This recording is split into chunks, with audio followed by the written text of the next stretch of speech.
Hello friends, कैसे हो आप लोग। आई होप आप लोग बहुत अच्छे होंगे। आपका मोदी जीएस स्टडी में स्वागत है, एमजीएस में। चलो आज से हम भी कहना शुरू करेंगे कि एमजीएस अच्छा नाम लग रहा है नहीं, ज़रूर बताइएगा हंसी मजाक में। M G S, Modi GS study में आपका स्वागत है। मुझे लगता है कि आपको नाम जैसा भी लगा हो मजाक मजाक में बोल दिया है। चलो हम अपने टॉपिक पे आते हैं। हमारा टॉपिक आज का है विमुद्रीकरण, नोटबंदी। ठीक है, नोटबंदी और खुद को कर लो कमरा बंदी। आज नोटबंदी पढ़ाएंगे, लेकिन 6 महीने तक कमरा बंदी कर लो, क्योंकि नौकरी ले लो, ज़िंदगी संभल जाएगी, सुधर जाएगी, सब कुछ सही हो जाएगा।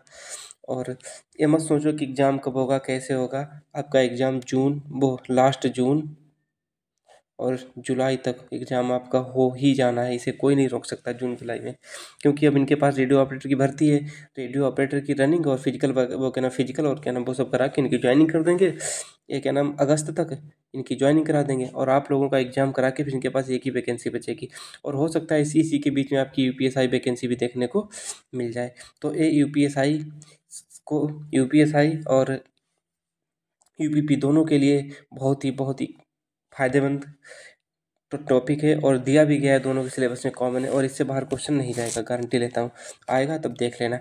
जो जो टॉपिक कराते जा रहे हैं उनमें, उसमें से जो टॉपिक हम कराते जा रहे हैं, समझना एक क्वेश्चन उसमें से 100% कन्फर्म हो गया है। ठीक है, तो चलो स्टार्ट करते हैं। विमुद्रीकरण। विमुद्रीकरण क्या है? विमुद्रीकरण या नोटबंदी या डिमोनेटाइजेशन। डिमोनेटाइजेशन, पुरानी मुद्रा को चलन से बाहर करना और नई मुद्रा का चलन शुरू करना। जैसे एक पुरानी मुद्रा थी, पुरानी मुद्रा के स्थान पर नई मुद्रा चालू करना, करेंसी चालू करना, तो उसे क्या कहते हैं? विमुद्रीकरण या नोटबंदी। विमुद्रीकरण या नोटबंदी यह तब किया जाता है जब काला धन बढ़ जाता है और अर्थव्यवस्था के लिए खतरा बन जाता है। यह तब किया जाता है जब काला धन बढ़ जाता है और अर्थव्यवस्था के लिए मतलब खतरा बढ़ जाता है, तो अब नोटबंदी के लिए कदम उठाया जाता है। अब देखते हैं कि मुद्रा के प्रकार। जो करेंसी मुद्रा आती, मुद्रा के 3 प्रकार होते हैं। एक तो सिक्का में होती है, कॉइन्स जिसे बोलते हैं, कॉइन्स। नंबर 2 पे होती है नोट, नंबर 1 पे होती है सिक्के, नंबर 2 पे मुद्रा, नंबर 3 पे डिजिटल करेंसी, जिसे आजकल बिटकॉइन भी बोलते हैं। जो नहीं बिटकॉइन आ रही, तो इसे डिजिटल करेंसी बोलते हैं। डिजिटल जैसे पेमेंट करते हैं उसे डिजिटल मतलब तरीके से कहते हैं। और भाई जो माइक लेने को कह रहे हैं, भाई जल्दी माइक ले लेंगे, उसकी टेंशन मत लो, क्योंकि खाली माइक लेने के लिए हम जाएँ तो इतना मुझे अच्छा नहीं लगता। तो और भी काम 1-2 आ जाएँ तो हम वो माइक भी लेते आएंगे। तब तक आप मैनेज कर लीजिए। हमें लगता है कि इतनी आवाज़ भी ख़राब नहीं जा रही है, समझने लायक भी आ रही है और अच्छी क्लियर आवाज़ जा रही है ना। तो अब 1-2 लोगों ने कहा तो माइक लीजिए, माइक ले भी लेंगे। अभी तो बस सेवा भाव में है। तो देखिए, मुद्रा जारी कौन कौन करता है? भारत सरकार और आरबीआई। भारत सरकार और आरबीआई, 2 लोग इसको मुद्रा जारी करते हैं। भारत सरकार में वित्त मंत्रालय में आर्थिक मामलों का विभाग में एसपीएमसीआईएल नामक कंपनी ये जारी करती है मुद्रा। हमेशा याद रखना कि पूछा जाए कि मुद्रा कौन जारी करता है? भारत सरकार में वित्त मंत्रालय। वित्त मंत्रालय में कौन जानता है? आर्थिक मामलों का विभाग। आर्थिक मामलों के विभाग में कौन सी कंपनी? एसपीएमसीआईएल। और ये जीडी में इसका फुल फॉर्म पूछा गया था, किसका? एसपीएमसीआईएल का। ठीक है, तो इसका फुल फॉर्म क्या? Security printing and minting corporation of India limited. देखो कितना अच्छा लिखा, एकदम सुंदर राइटिंग। इस राइटिंग के तो कहते हैं ना कि बड़ी मेहनत लगती है इसको लिखने में। Security printing and minting corporation of India limited, इसका फुल फॉर्म है एसपीएमसीआईएल का। ठीक है, यह कंपनी मुद्रण व ढलाई के कार्य के लिए जिम्मेदार है। जो कंपनी जो है क्या क्या काम करती है कि कंपनी मुद्रण व ढलाई, मतलब कि सिक्के होते हैं वो ढलाए जाते हैं और जो नोट होते हैं उनमें मुद्रण होता है। इस कंपनी की स्थापना 2006 में की गई थी। इस कंपनी की स्थापना 2006 में, इसका रजिस्ट्रेशन हुआ था 13 जनवरी को और इसकी स्थापना 13 फरवरी 2006 को थे। यह एक सांविधिक निकाय है, मतलब कि संविधान में साथ में नहीं था, ये बाद में भाई संसदीय समिति द्वारा जोड़ दिया गया। जो मतलब चीज़ें संसदीय समिति मतलब संसद द्वारा जोड़ जाती तो उसे सांविधिक निकाय बोलते हैं। इसका हेडक्वार्टर कहाँ है? न्यू दिल्ली में, जवाहर व्यापार भवन में, जनपथ पे। ठीक है, जनपद जहाँ पे यूपीएससी भवन है, जहाँ पे इंटरव्यू हुआ था हमारा। आरबीआई एक्ट 1934 से, और आरबीआई की स्थापना कब हुई थी? 1 अप्रैल 1935 के किसके तहत? आरबीआई एक्ट 1934 के तहत। आरबीआई एक्ट 1934 की धारा 22 के अनुसार नोट जारी करने का अधिकार आरबीआई के पास है। नोट जारी करने का अधिकार किस धारा के अंतर्गत आता? आरबीआई एक्ट 1934 की धारा, आरबीआई एक्ट 1934 की धारा 22 के अनुसार नोट जारी करने का अधिकार आरबीआई के पास है। और यह 1 रुपये से यहाँ से लिख लेना, 1 रुपये से 10,000 तक का नोट जारी कर सकती है। 10,000 तक का नोट जारी कर सकते ना कि 1,000 तक का। यहाँ पे एक और जीरो बढ़ा लेना, यहाँ पे एक और जीरो बढ़ा लेना, कितना हो जाएगा? 10,000 तक का। यहाँ पे एक और जीरो होगा, ठीक। तो जरूर याद रखना कि मैक्सिमम नोट कितने तक का जारी कर सकती है आरबीआई? 10,000 तक का जारी कर सकती है, ठीक है। इसे यहाँ पे 1,000 लिख गया, यहाँ पे एक जीरो और होगा, ठीक। नोट पर भाषा कितनी लिखी होती है? 17। और नोट के पैनल पर भाषा कितनी लिखी? 15। जो ये पैनल नहीं होता, यहाँ पे ऐसे करके बनी होती है, उड़िया समिया करके, बस वहाँ पे लिखी होती है, वही, और कुछ नहीं है। जो नोट के पीछे जो पैनल होता है, वहाँ पे जो लिखी होती है, नोट के पीछे ऐसे करके बना होगा पैनल, ऐसा करके। वहाँ पे कितनी भाषाएं लिखी होती हैं? वहाँ पे 15 भाषाएं लिखी होती हैं, यहाँ पे 17 नहीं लिखी। लेकिन जो टोटल नोट पे भाषाएं होती हैं वो कितनी होती हैं? 17 होती हैं। जो नोट के पैनल पे कितनी होती है? 15। ये क्वेश्चन 15 वाला खूब पूछा गया भर भर के एग्जाम में। इसे जरूर याद रखना कि नोट के पैनल पे कितनी भाषाएं लिखी होती है? 15 लिखी होती हैं। 1 रुपये के नोट पर किसके हस्ताक्षर होते हैं? वित्त सचिव के हस्ताक्षर होते हैं, वित्त फाइनेंस सेक्रेटरी के हस्ताक्षर होते हैं। बाकी सभी पर आरबीआई करती है। आरबीआई का मतलब जो आरबीआई का गवर्नर होगा, आरबीआई का गवर्नर होगा, वो आरबीआई करेगी। भारत में विमुद्रीकरण अब तक कितनी बार हो चुका है? भारत में विमुद्रीकरण अब तक 3 बार हो चुका है। भारत में विमुद्रीकरण, डिमोनेटाइजेशन, नोटबंदी कितनी बार हो चुकी है? 3 बार हो चुकी है, ठीक है। आज़ादी से पहले 12 जनवरी 1946 को, बस सबसे पहली बार कब हुई थी? 1946 को अंग्रेजों द्वारा की गई थी, क्योंकि उस टाइम पे हम गुलाम ही थे, तो अंग्रेजों द्वारा की गई थी। इन्होंने 1,000 और 10,000 के नोट बंद कर दिए थे। जो पहली नोटबंदी 1946 में हुई थी, वो कब की थी? जब भारत आज़ाद नहीं हुआ था।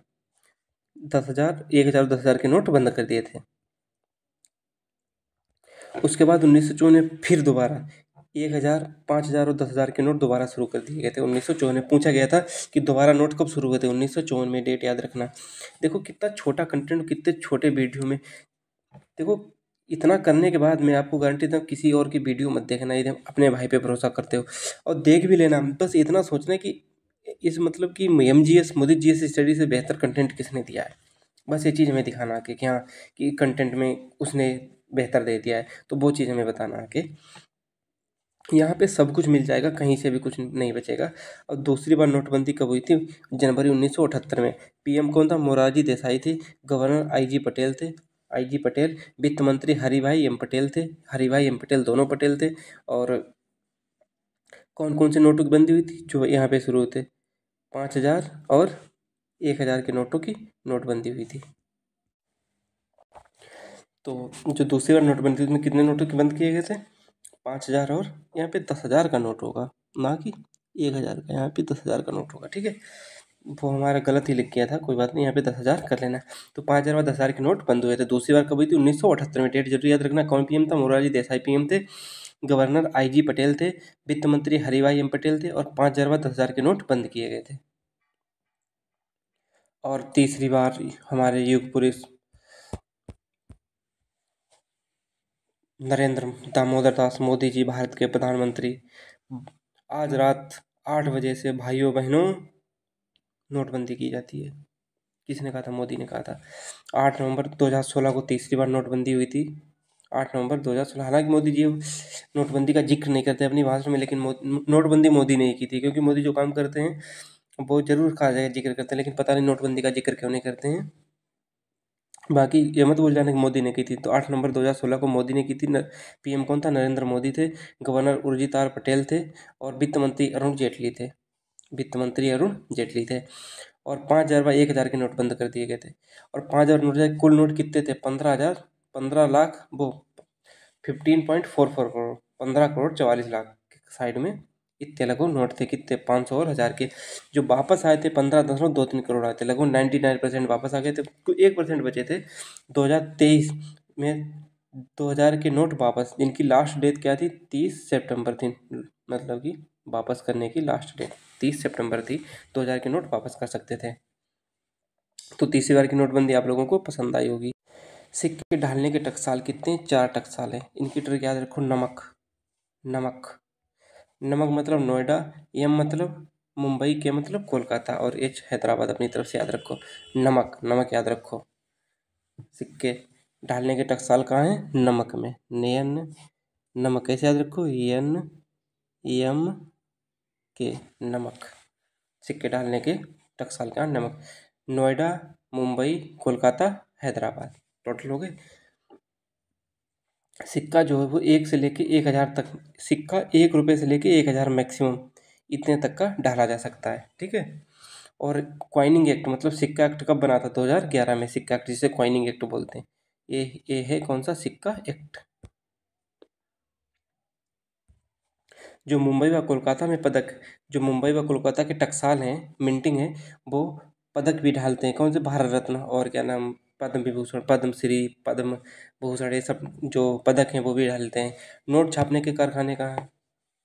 नासिक महाराष्ट्र में है, देवास एमपी में है, होशंगाबाद एमपी का, और सालबनी वेस्ट बंगाल का। सालबनी वेस्ट बंगाल का। इनकी ट्रिक याद कर लो। एनडीएच, एमडीएच मसाले याद कर लो। नहीं, ऐसा नहीं। Nashik Maharashtra, Dewas MP, Hoshangabad MP, Salboni west Bengal.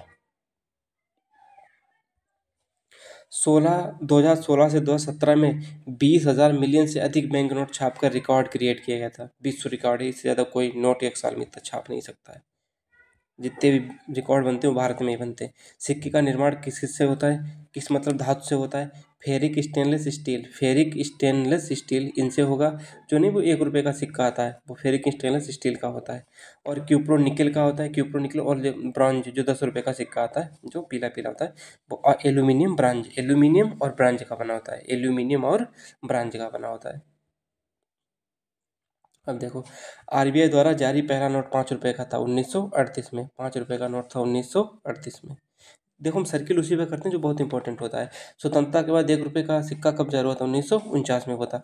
1987 में पहली बार गांधी जी का चित्र 500 के नोट पर छपा था। उससे पहले अशोक स्तंभ चढ़ता था। उससे पहले कौन सा होता था? अशोक, अशोक स्तंभ। उससे पहले अशोक स्तंभ छपता था, ठीक है। 1987 में पहली बार गांधी जी का चित्र छपा था।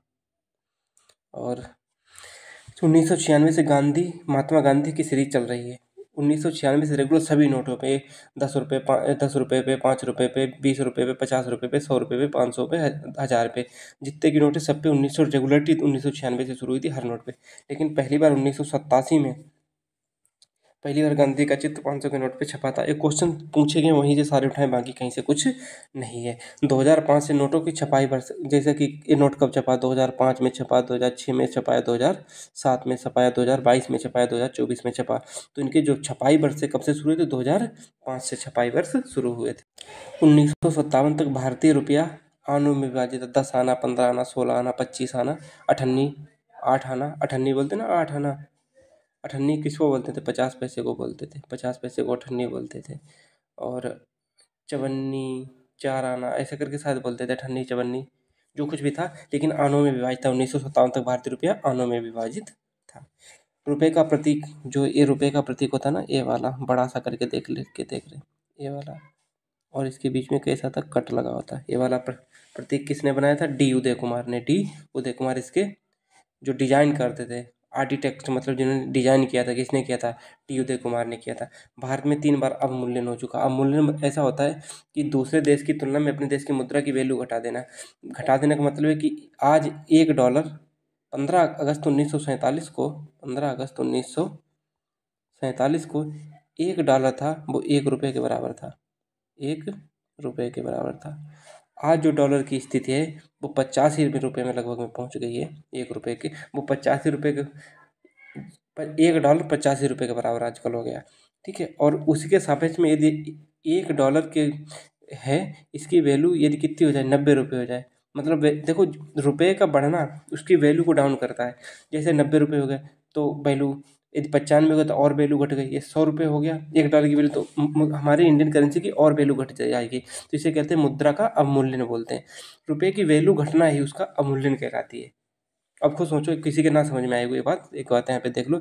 $1 के लिए पहले आप ₹10 देते थे डॉलर खरीदने के लिए, डॉलर खरीद रहे हो, और आज $1 के लिए आप कितने दे रहे हो? ₹100 दे रहे हो।